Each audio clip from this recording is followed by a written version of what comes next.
Hello, I'm Dave Lemieux, here to talk to you about a really exciting project. If you're watching this video, if you came here, you probably know that we've just announced our new 2018 box set, and it is really good. I gotta tell you, this is a project that I have in one way or another been contemplating, been working on for 15 years. It's always been one that I've always wanted to do, but I wasn't sure about doing it as a 9 CD set or an 18 CD set or 19 as it turned out. Okay, so as you're probably aware, the box set is called Pacific Northwest 1973-1974, the complete recordings, and it's exactly that. The Dead did a little tour of the Pacific Northwest in '73. They played Vancouver and then down to Portland, then up to Seattle. And then in 1974, a little less than a year later, about 11 months later, they did the exact same run, Vancouver, Portland, Seattle, playing the same venues in Vancouver and Portland both years. In Seattle, they played a different venue for the '74 show than they played in '73. And it occurred to me as I was coming down here to do this video that the shows, this is exciting for me. I live in the Pacific Northwest, as you might know. If you don't, now you do. The shows took place as the crow flies. The Vancouver show is about Vancouver show. The Vancouver is about 58 miles that way. Seattle is about 75 miles that way. And Portland is about, I wrote it down. I have notes, first time ever, I've got notes. 176 miles as the crow flies. So pretty close stuff. And it was really incredible tours. There's so much to talk about here. So when I say that I've been working on this for many years, there's two shows in particular in this box set that have come very close to being released over the years. As a Dick's Picks, as a Road Trips, as a Dave's Picks, as whatever the release would have been, a couple of these shows are kind of what I refer to as upper echelon shows. I find all 6 shows in the box. So the shows, like I say, 3 in '73, 3 in 1974, 2 of them in particular, like I say, are upper echelon, A+ Grateful Dead shows that one way or the other would have come out.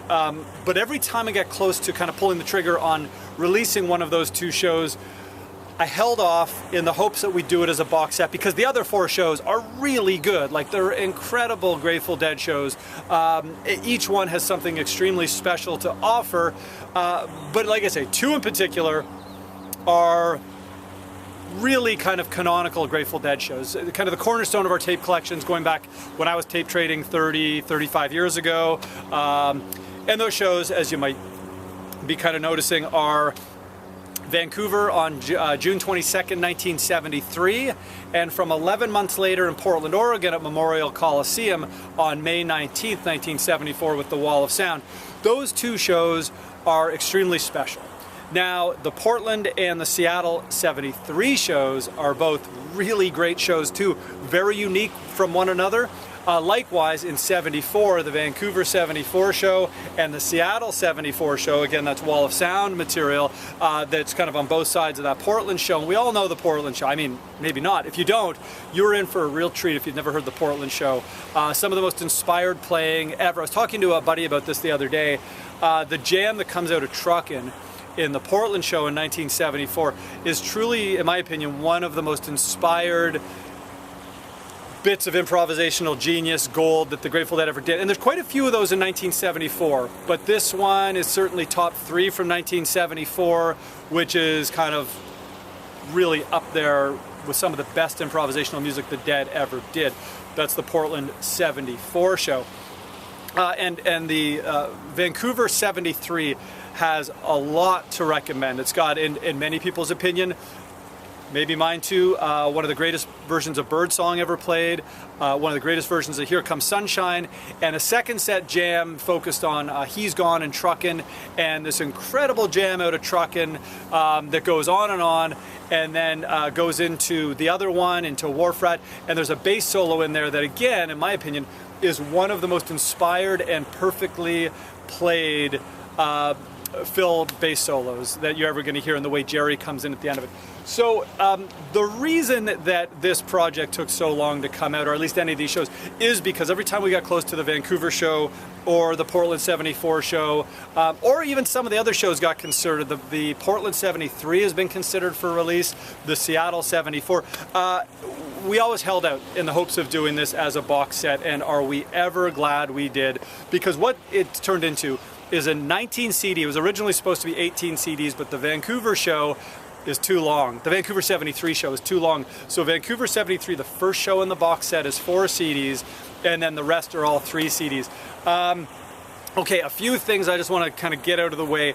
The sound quality, you've probably heard tapes of a couple of these at least, if not most of them, but we did the transfers and the restoration of these through plangent processes. Our good friend Jamie Howarth, which really helps tapes, particularly 1973-74 tapes. I don't know why that is. The first project we ever did plangent on was Winterland 73, the November 73 shows. And I remember calling Jeffrey Norman up when he sent me the references to proof from that 73 material from Winterland. This is about 10 years ago. And I was ecstatic. I said, Jeffrey, what did you do here? I've known these Winterland tapes forever. And really, since I started working in the vault almost 20 years ago, I had copies right off the vault. They'd never sounded like this, and Jeffrey explained what plangent did, and it was a dramatic improvement. It wasn't just like, I think I might notice a little bit difference on the bass or the whatever. It was a dramatic difference. It was like I was listening to the analog tapes. And we've done plangent a lot over the years on a lot of projects, and it's always helped a lot. But there's something about these 73, 74 tapes that it really, really benefits those projects. And you're going to hear it on this. I called Jeffrey numerous times. Jeffrey's been working on this project, mastering it. After it goes to plangent, it goes to Jeffrey for the mastering. And I called him numerous times through this project. I said, what do you do here? Like, I've known this tape for 20 years, and it's never sounded anything like this. And he explained, once again, it's plangent, and it's Jeffrey's mastering. Jeffrey did a great job on this. So I want to talk about that. I also want to talk about the artwork in this box. We're going to get to the music in a minute. So bear with me. This, and I know I'm prone to hyperbole on these things sometimes, and Grateful Dead projects through the work of Doran Tyson at Rhino and the people that she's been working with on our box sets. The Grateful Dead have been nominated for 3 of the last 5 Grammys for package design on box sets, just overall kind of awesomeness. 3 of the last 5, that's pretty big. It's pretty impressive, I think. This new box set, and this is not to detract anything from the previous 3 of the 5, or actually 5 of the 5, we've done some cool projects. This new one is, in my opinion, one of the finest pieces of art I've ever seen on any music project, if not one of the finest pieces of art I've ever seen. This is a project. When you see this thing, the box set, it's housed in a box. And you'll learn all about this through the process. And you can look it up, the traditional Canadian bent box as part of First Nations culture. And we've been collaborating with Canada's preeminent First Nations artist, Roy Henry Vickers. I highly recommend you look up Roy and his artwork and his books. And his books are constantly, like literally constantly, they've been on the top sellers list in Canada for years now. Every book he puts out with Robert Budd is a top book in Canada. And the books are great, the text, but the artwork is just remarkable. And Roy, like I say, I do not think it's an exaggeration to say he is Canada's preeminent First Nations artist. And when you see his artwork, it is so identifiable of the Pacific Northwest. So when we came up with this project, or we've been thinking about this project for many years, but I've always had Roy in mind to do the art for it. So about 6 or 8 months ago, when we decided this was going to be our 2018 box set, we contacted Roy, we had discussions with him, and Roy, of course, Roy was thrilled to be involved, and we are thrilled and very fortunate to have Roy. This is really unlike any box set I've ever seen in the music world. It's unlike any piece of art. I've got a place already set aside on a little end table I have in my house for this box set when it comes out. I don't put much Grateful Dead stuff on display. I have an office and a studio that there's lots of Grateful Dead stuff on display in there. But in terms of the rest of my house, there's not that much going on Grateful Dead wise. There's some things for sure. But this box set will be on display because I'm a proud Deadhead, of course, and also it is a beautiful piece of art for those people who come into my house who aren't Deadheads. It happens, believe it or not, but it's really a fascinating piece of art, and it focuses on the various elements of Pacific Northwest culture, those things that are important, integral to the First Nations culture. It screams Pacific Northwest. So Roy Henry Vickers on the artwork. Thank you, Roy, for being involved in this. You've created something that is beyond our expectations, and we had really high expectations because we know your work and we know the work that Doran does on the art direction in-house at Rhino, and Lisa Glines. Lisa is our package designer on this one, and layout designer, art director maybe, I think so, but Lisa is, again, these are some of the best people in the business, and I really mean that. This isn't just saying that Roy's a good artist and Lisa's a good package designer and Doran's a good project manager and designer. These are some of the best people out there, and you're going to see this when you get it. It's truly a work of art. Whoop, slipped on some seaweed. It's really a beautiful piece of art. So the music. What I love about this box set is that each of the shows, and I've talked about this before in various box sets, each of the shows has a very unique personality. The Vancouver show is focused on, we talked about the bird song, the Here Comes Sunshine, and the big second set jam. The Portland show, the next night, or 2 nights later, in '73, has the only Dark Star in our box set, and it's a very introspective Dark Star. It doesn't get to the melodic heights that some of the November ones in 1973 would get into, or even the fall of '72 versions. But there's so much going on kind of they really use the space well, I think is a good way to say it, that there's some very quiet parts, but what's going on in those quiet parts is, a lot of birds flying over. Oyster catcher, and I love watching them land. They come in with their wings, it's really neat. Incidentally, if you were following the saga of the molting elephant seal, that was just a couple hundred yards down there, if you're wondering where I am in relation to that. But the Dark Star is really one of the most interesting ones. It reminds me of one that took place on 2/26/73, about 4 months earlier, 4 or 5 months earlier. There was a great one in Lincoln, Nebraska. And again, it's not a crazy one. There's a lot of crazy stuff going on in it. And they clock in at 25 minutes or so.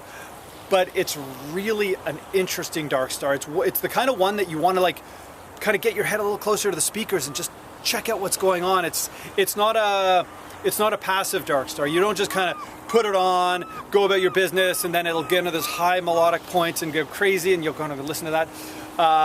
It's more of a really pay attention to this one. It's long, clocks in close to a half an hour. Wonderful Dark Star. The Seattle show that ends that run before they head to LA for the 3 shows at Universal Amphitheater. The Seattle show, it reminds me a little bit of the Vancouver show, but it's got a little bit more of a, they're playing with abandon. They're playing a little looser in Seattle to end the run of shows, kind of pushing the envelope a little bit. Always coming back to the right place, always successfully landing, but taking a few more chances. Really good, similar kind of second set with a big jam coming out of the going into the other one. Great Seattle show. Now the '74 shows 11 months later, like I say, same run but different venue in Seattle with the Wall of Sound.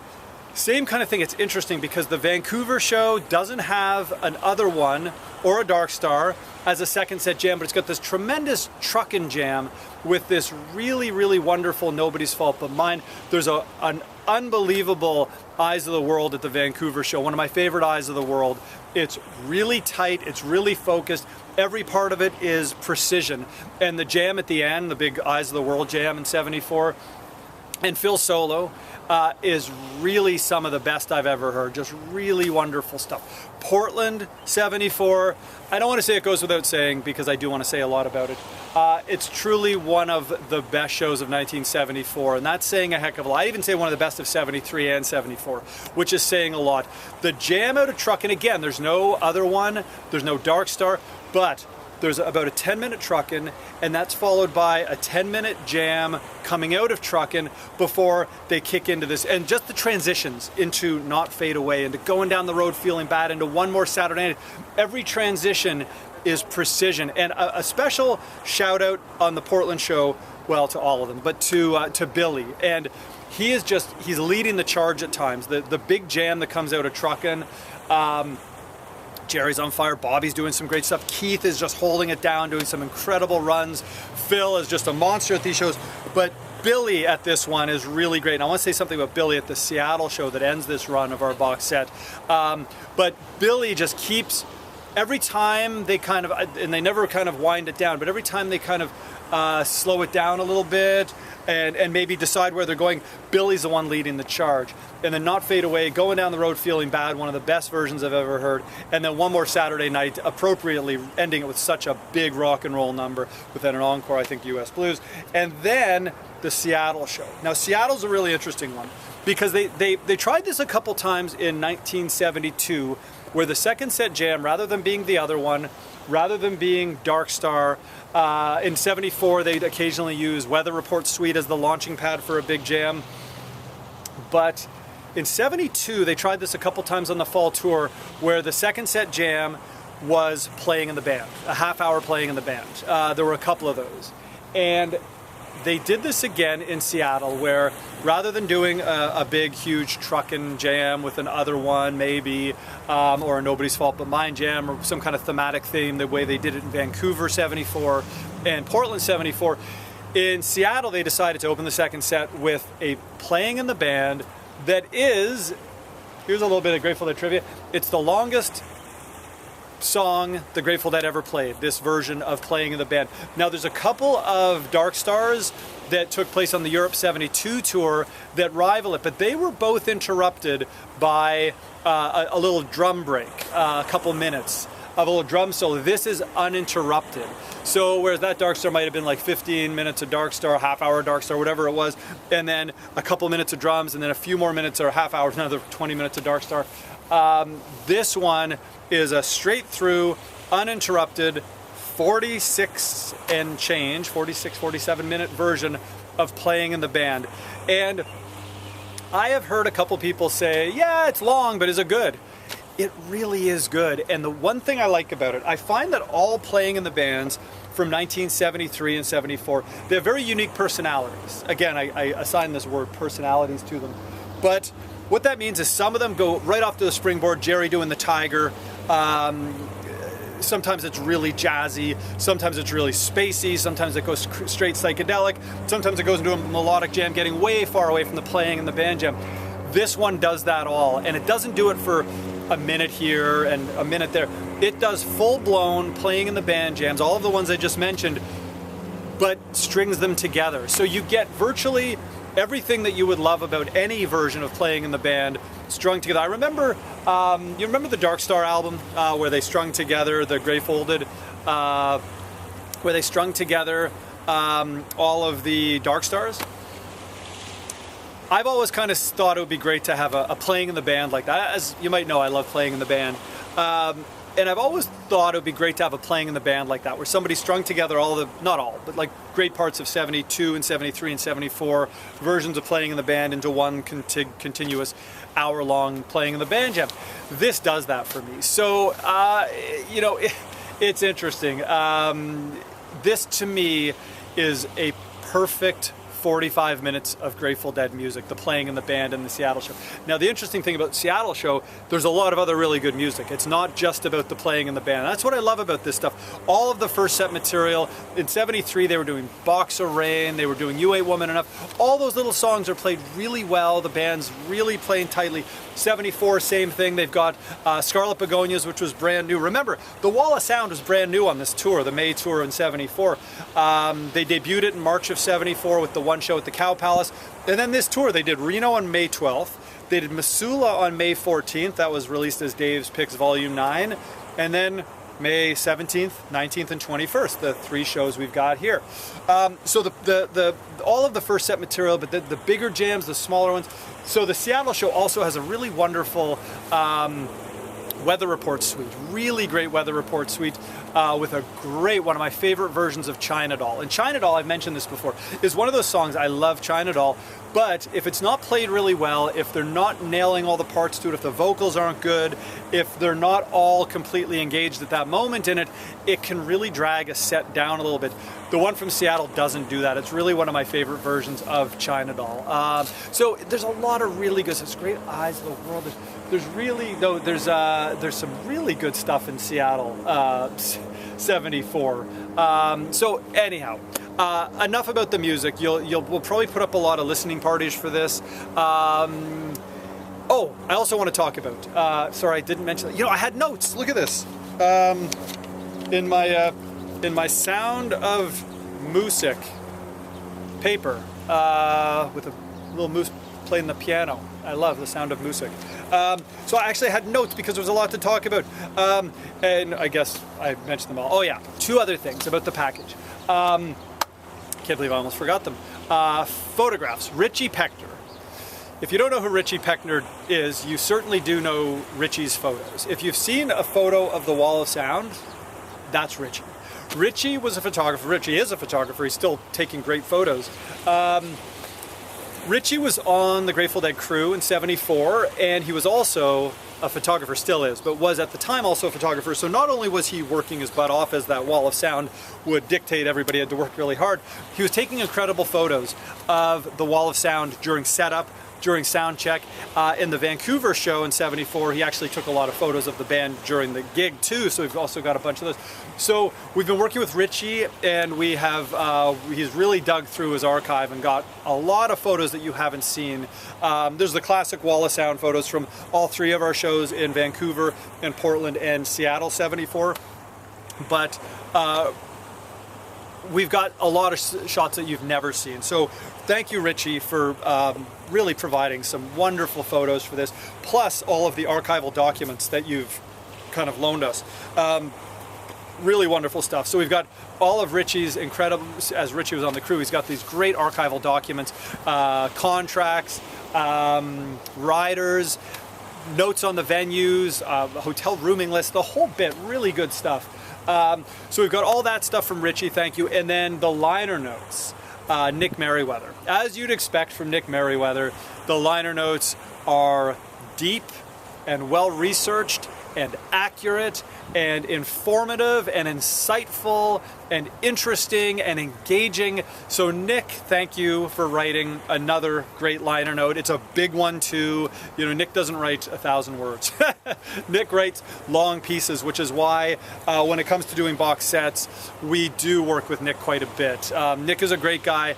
He's been working for months on this, and he really, obviously everybody we work with takes their job seriously. As a liner note writer, Nick takes his job very seriously. He knows how important it is to get it right, and he did. So Nick, thank you. Richie, thank you. Roy Henry Vickers, thank you very much. And everybody at Rhino, as you'd expect from the last few box sets. Think of the last few box sets, the Cornell box set, the 30 Trips Around the Sun box, the July 78 box, the 2 Spring 90 box sets, and on an RFK 89, on and on. We've, there's some good stuff coming. So, I have got to get back to work because we were working on Dave's Picks Volume 27.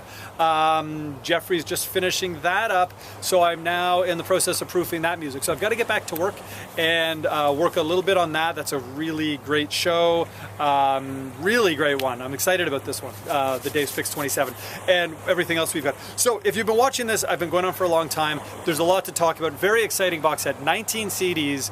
Beautiful, I mean really beautiful box set with the art by Roy Henry Vickers. Again, look up Roy Henry Vickers online. You're going to see some artwork that is really going to blow you away. He's a great guy. He lives in that direction, many hundreds of miles away in BC. Again, like I say, is Canada's preeminent First Nations artist. So if you're watching this, go to dead.net and get it. It's a limited edition, I'm sure. I don't know what that number is, but it'll sell out more than likely, probably sooner than later. And it really is something that you're going to want to get. It's 3 shows in June of 1973 in Vancouver, 58 miles away, Seattle 75 miles away, and Portland 170 miles away. So do check that out. And then it's 3 shows from 1974 with the Wall of Sound. Again, Vancouver, Portland, and then back up to Seattle. Interesting that they did that. They did Vancouver, down to Portland, up to Seattle, and then continued on their way.